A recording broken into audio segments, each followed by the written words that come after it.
we have Young Justice issue 17, Brian Michael Bendis and David F. Walker writing, with Scott Godlewski on the art. And so obviously me and Matt are reading this. We were kind of not so much critical of the last issue, but we were very sort of, we looked back at the run last time and we're kind of critical of the overall feeling of it. I think what's interesting about this issue is I think this issue might be the best, if not one of the best issues of the whole run. But it doesn't address what we were saying before. But as a standalone issue, it's really good. That's really interesting. The only review I say review, I've seen a headline of this book of a review, and it was calling it the most forgettable issue of the book yet. No, because stuff happens here. The main problem is Bendis is kind of all over the place with his timeline, right? So if you're following Bendis's timeline, everything fits in perfectly. From Naomi, this issue takes place 2 days after Naomi ends, because she's talking about she's only had her powers for 2 days. Well, no, we can be more specific than that. It takes place after the fight in Action Comics with the Legion of Doom and all that. That's what I was going to get to. And then it also takes place in between what's going on in Action right now and what had happened in Action, right? So it's a bit of a mess there, but everything that's being talked about in this issue is really good. Well, so I wouldn't say it's forgettable, but I would say it's one of the best issues of the whole run so far, because it's so focused. Yeah. It starts off with this introduction of Yolanda, this character who her dad owns this food truck, and he's basically in Metropolis because he wants to sort of help the people who are because they're basically clearing the rubble from the big fight, right? Mm-hmm. So it's kind of like a post disaster zone style thing. And he's there to just give out free food to the not only the Justice League, but also the policemen, the firefighters, all that.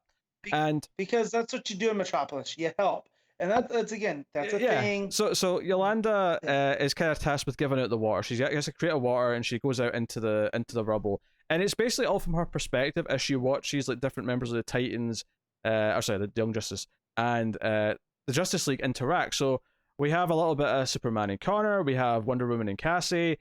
We have Bart and Barry. We don't get to hear what Tim and Batman talk about, but it's a really funny page where I think it's Connor and Bart are just kind of looking at each other and kind of reacting, and sort of speculating, but just looks in their faces, what's going on with the conversation. There's funny little bits where Jenny's kind of thirsting after Wonder Woman because she's like, "Hey Cassie, what's Wonder Woman's deal? Is she single?" That's my aunt. Yeah. So what's the deal? Is she single? Yeah, I thought that was really. That was funny. Really funny. That was pretty funny. The art's really good. I thought as well. Also, that's a change to Cass, right? That I thought Zeus was her dad as well. I should say Cassie. No, Zeus is her grandfather. So here, but traditionally, I thought that was a whole thing that Zeus was her dad because her mom's an archaeologist, and Zeus does what Zeus does. Man, Zeus gets around. He does get around. That's very clear.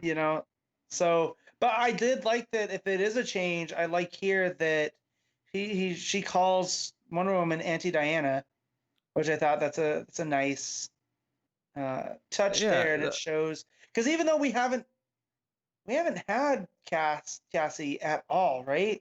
It wasn't until Young Justice we really saw her. Play. I mean, if she did show up anywhere, it was briefly in a cameo or something. Right. Yeah, there was no. So right there, it already tells us what their relationship's like, right? That they're close enough. That's the thing about this issue. So the one I like that it comes from this perspective of this outsider who's kind of in awe of all these characters. So it's got a really nice sort of focus in that sense. But it's also an issue that finally slows down and lets them all just kind of react to the big stuff that's happening. I think what's really weird about it, though, is that it's the aftermath of something that happened in another Bendis book and not the aftermath of something big that happened in Young Justice, because nothing in Young Justice has felt, story-wise, on its own, big enough to have this kind of aftermath to it. So I think that's kind of almost a critique, I suppose. But the weird thing here, though, is that it slows down and it gives all these characters these beats. I don't understand why this issue is happening here, though. This should have been like 2 or 3 issues ago. I don't understand why this is now. Anything that happened here could have happened before the last 2 issues where they do the Star Labs thing. Yeah. And then Bart has his crisis of, I don't know where I'm supposed to be. Everything's a mess and whatnot. So yeah, man, it just, like you say that there's good focus, but it also feels a little unfocused in the grand scheme of things. Well, No, the book as a whole feels a bit Yeah. unfocused. This issue Yeah, feels yeah, yeah. focused though. I know, but that's why I didn't want to get it confused. I don't want people to think that I was correcting and saying this is because this issue is very focused, but Young Justice still feels like there's not a point outside of these feel good moments, which is fine because, you know, not all comics can be the same.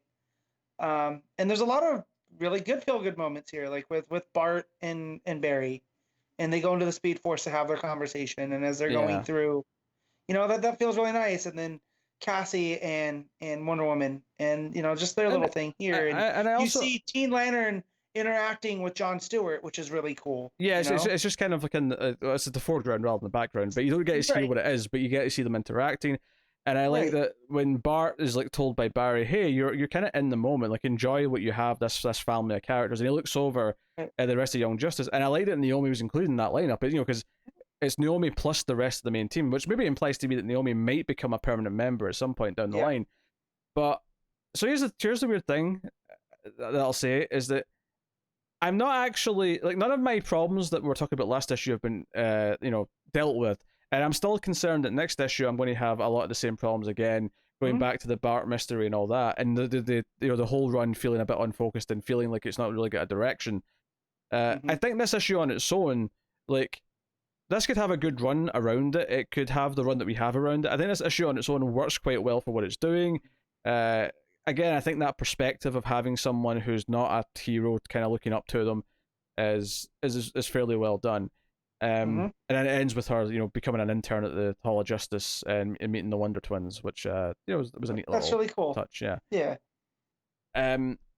So especially since at the start of the issue she's complaining, so, oh, why do we have to do this? Oh, this is like, why did you drag She's me being out a before the typical weekend? teenager that you see in pop culture, like dad. But there's an arc. You know? She's inspired. Yeah. She understands things when I mean Tim stays back to help her load the truck up when everyone else is left, and it's this nice little beat. And I like how she does comment that she could never do what they do because she doesn't have powers. And I love that Tim looks at her and goes, "Yeah, neither do I," and then just keeps going about his business. Like it was a real nice moment. His costume still looks like garbage. Oh yeah. Like let's fix that. There's two Superboys right now.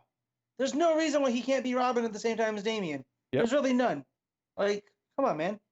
I know, but yeah. So, like, don't get me wrong. I don't think it's like, a knockout of the park amazing issue, but I thought it was really solid, and it felt like, well, it's mildly frustrating that it's still kind of ignoring all the things that I think the book needs to address, especially after the fact that the last issue kind of felt like it was setting up to jump back in the timeline. So that's kind of weird. I think on its own in the vacuum, this was a solid, focused issue.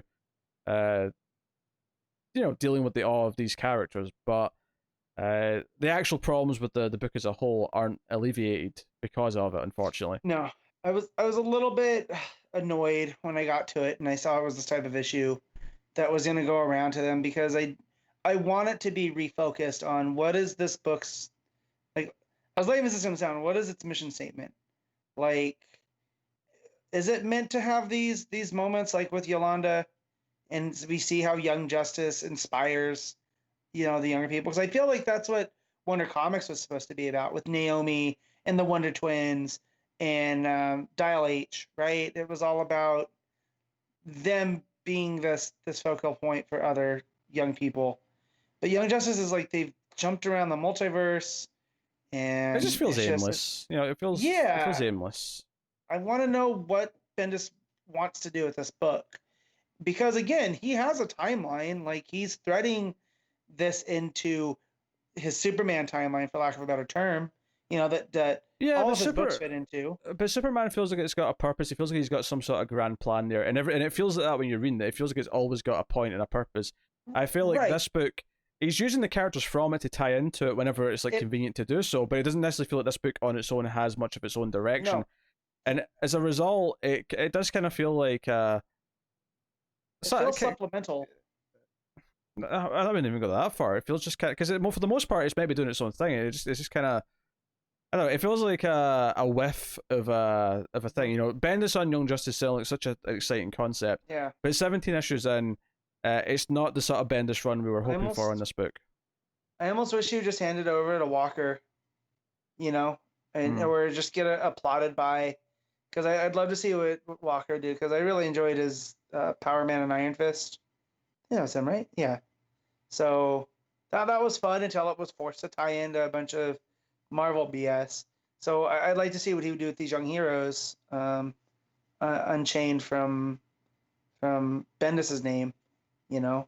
Hmm. But yeah, it definitely feels lower on Bendis's priority list at this point, and I get it. Like when you're working on Superman and reviving Legion and whatever's happening with Checkmate and Leviathan, that's still going on at some point. Yeah. You I mean, know. definitely feels like your Superman stuff is the stuff that's the priority, and then Mm-hmm. Legion and Young Justice to varying degrees feel kind of like Yeah. these supplemental books that hopefully find their footing. But we're 17 issues into this one now, so I mean, not being there yet with this is starting to feel a bit worrying that this is ultimately going to be like his Guardians of the Galaxy run, where it's just kind of Bendis wrote that for a while, but ultimately it wasn't that noteworthy. Yeah, and it was fun, but it got lost in him tying it into X-Men, right? Like, I mean, this is fine. Just like that run was fine, and it ultimately doesn't. It's not noteworthy. We're not really going to talk about it that much in the future, other than when he has another run like this, and we can maybe compare it back to these previous runs. I mean, at the end of the day, I am glad that I get to see Bart and Cassie and Tim and Connor all interacting, and we have Teen Lantern, Jenny Hex as new additions, and Naomi. One of my pet peeves with social media, because I follow a decent amount of comic fans and comic creators on Twitter, is there's so many people who get really upset that their character doesn't have a book, their favorite character, their favorite characters, and obviously there's lots of characters that I want to have books, that I want to have a presence and representation in the comics, but a lot of people are just satiated with the thing existing. The actual it having to be good also doesn't seem to factor into it too much, where that's still a concern. Like there's a point where I would rather it's in some cases not be a thing. Like right now, I don't want this Nightwing book to be a thing. I want real Nightwing. Flash forward, yes, there you go. Oh yeah.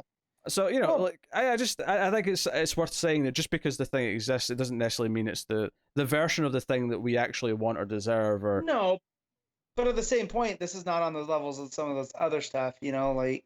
Oh no, I'm just making a wider point about how people, like some people will fight tooth and nail about saving a book from being cancelled, but then I look at the book they're talking about, like, I want a good version of this character to be on the stands, but this version of the book that we have right now ain't it.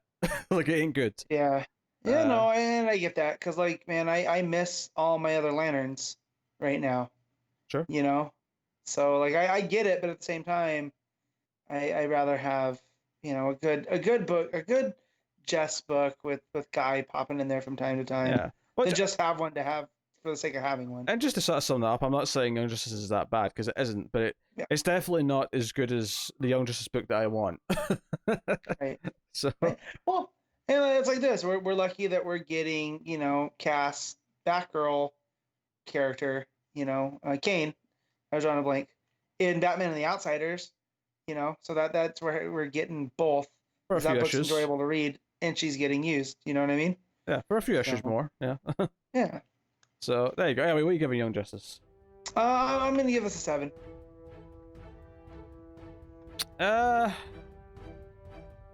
Yeah, I'll give it a 7 too.